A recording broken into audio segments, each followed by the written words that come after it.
From a leather ball that caused an argument before the final even started, to a ball with a computer chip inside it that talks to the referee in real time.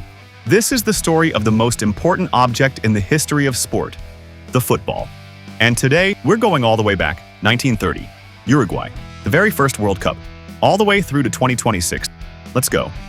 Era. One is one of the leather legends, when balls were made by hand, pumped by mouth, and argued over before kickoff, before FIFA had a say in anything, before Adidas, before technology, before VAR.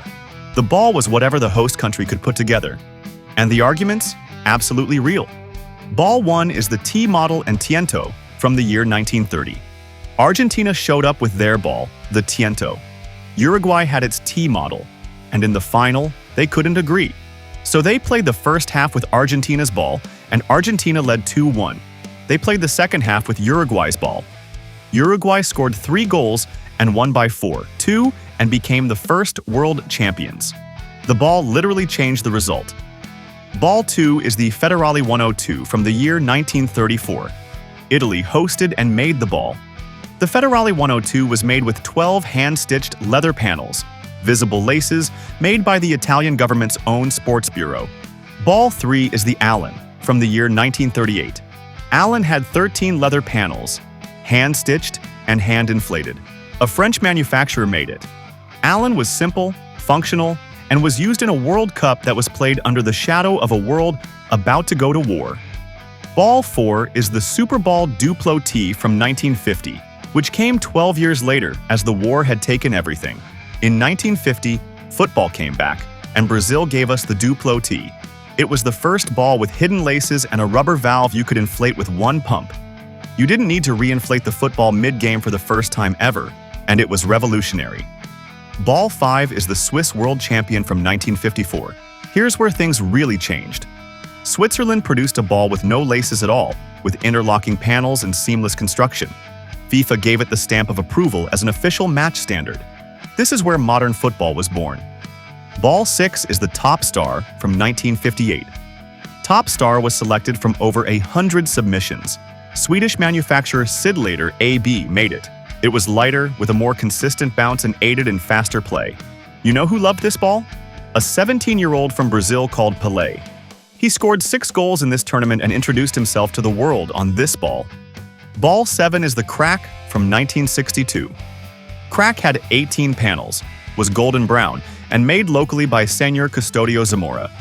It was beautiful to look at, but inconsistent to play with as players complained. But nobody could deny the drama of a tournament that gave us Pelé, Garrincha, and one of the greatest World Cups ever played. Ball 8 is the Slazenger Challenge 4-star from 1966. England hosted, and Slazenger, a proper British brand, made the ball. Slazenger Challenge 4-star had 25 panels, hand-stitched leather, and no laces. An orange version of this football was made for better TV visibility. This ball was used in one of the most controversial moments in football history. Okay, that's the leather era. Beautiful, imperfect, and legendary. Now watch what happens when Adidas walks in. Era 2 is the Adidas Revolution from 1970, when a football became an icon. In 1970, color television was everywhere. FIFA needs a ball that pops on screen. They call Adidas, and Adidas changes everything, forever. Ball 9 is the Telstar from 1970. Telstar was named after a US satellite because this football was designed to be seen from space. Well, from your television at least. It had 32 black and white panels in the shape of a truncated icosahedron. The black pentagons on white color was iconic and timeless. This is the ball people still draw when you say football. It starred in arguably the greatest World Cup match ever played, where Brazil won by 4-1 against Italy in the final. Ball 10 is the Telstar Durlast from 1974.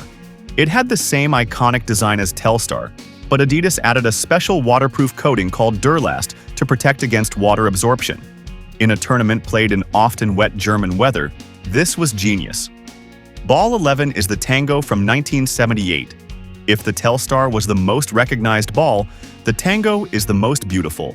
Tango was named after Argentina's legendary dance, the Tango, which introduced interconnected triads across 20 panels, creating the illusion of 12 perfect circles. This football was elegant, bold, and inspired by a nation's soul. It became Adidas's signature design for 2 decades. Every World Cup ball from 1978 to 1998 was a Tango variation. Ball 12 is the Tango España from 1982. The Tango grew up with stronger waterproofing, polyurethane coating, and was built for the Spanish weather. This was the last fully leather World Cup ball. From here, all the footballs are of synthetic material. Ball 13 is the Azteca from 1986. Azteca was the first fully synthetic World Cup ball. It had a polyurethane construction, which was consistent in rain or shine. And the design? Aztec murals and architecture from Mexico's ancient civilizations. It was literally art meeting technology. Maradona's Hand of God goal happened with this ball in his hand. And so did his goal of the century, the one where he dribbled past 6 England players. Ball 14 is the Etrusco Unico from 1990. Etrusco Unico was the first football with an internal foam layer, black polyurethane inside, for responsiveness and feel. The design honored Italy's ancient Etruscan history with lion heads carved into classical panel motifs. Ball 15 is the Questra from 1994. The USA hosted its first World Cup in 1994. The Questra looked like it came from NASA because it was inspired by NASA's Apollo missions and America's space ambitions. The ultimate fusion of sport and science for its time. Ball 16 is the Tricolor from 1998. The Tricolor was the first ever multicolored World Cup ball with blue, white, and red for the French flag. It was bold, modern, and unapologetic. And the last of the Tango family. Zidane headbutted his way to glory with this ball at his feet. Wait, wrong tournament. In 1998, he scored 2 headers in the final. Era 3 is the tech age, when the ball got smarter than some referees. The year 2000 hits. And suddenly, the football isn't just a football anymore. It's an engineering project. Ball 17 is the Fever Nova from 2002. Japan and South Korea outwent the Tango, and in came Fever Nova. Fever Nova was radical, revolutionary, and controversial. It had a triangular flame design in gold and red, inspired by Japanese tomo symbols and ancient calligraphy. Goalkeepers hated it and said it moved unpredictably in flight, which is exactly why strikers loved it. Ball 18 is the Teamgeist from 2006. German engineering was applied to this football. The name means team spirit and had only 14 curved panels, which are fewer than any ball before it, creating an almost perfectly round surface. Teamgeist was the smoothest, most consistent ball in World Cup history to that point. This is the ball Zinedine Zidane used to score that unforgettable penalty chip shot in the 2006 final. Moments before, he headbutted Materazzi and was sent off. Ball 19 is the Jabulani from 2010. Jabulani in Zulu means be happy, but nobody was happy with this ball. Jabulani had 8 thermally bonded panels and was designed to be rounder and truer than ever. But it had the aerodynamics of a drunk pigeon. Goalkeepers Iker Casillas, Gigi Buffon, and Oliver Kahn lined up to complain. Ball 20 is the Brazuca from 2014. Brazil got it right. The Brazuca, named by public vote in Brazil, was inspired by colorful Bahia Lembrança bracelets. It had 6 bonded panels, beautiful movement, and players loved it.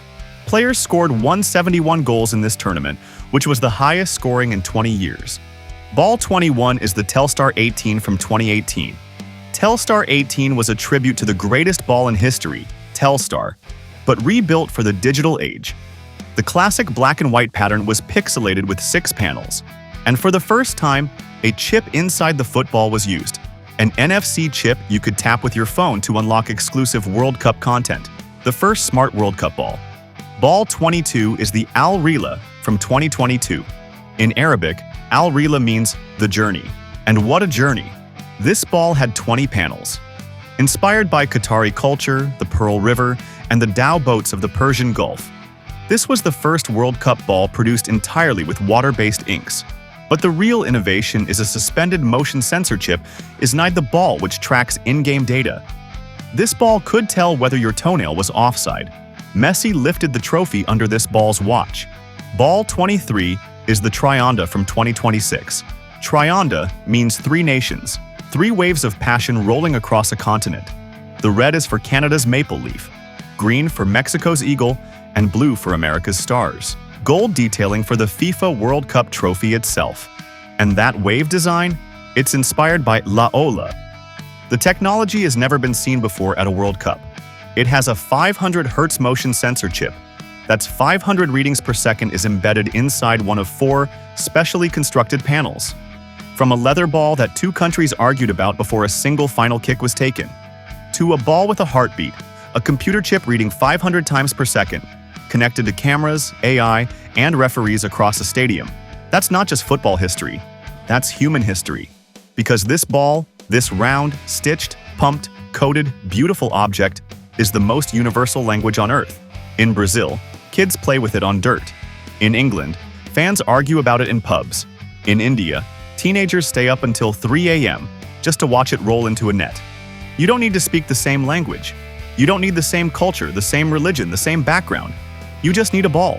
And from July 2026, that ball is the Trionda. Drop a comment below. What's your favorite World Cup ball of all time? Like, subscribe and share this with every football fan you know. Because the World Cup is coming and I'll be here for every single moment of it.